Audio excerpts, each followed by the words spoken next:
فراموش نکنید که کمک بکنید. این استودیو خرج دارد عزیزان من، خرج.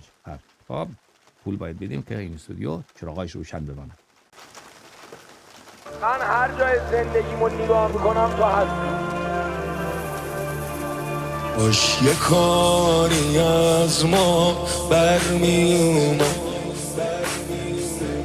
کاش دارو بودیم درد نبودیم.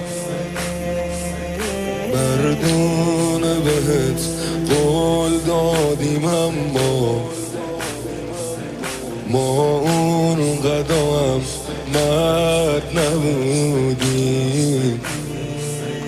ما اون قدام مرد نبودیم. کاش یار بودیم نه این که سربان، کاش مرهم بودیم نظر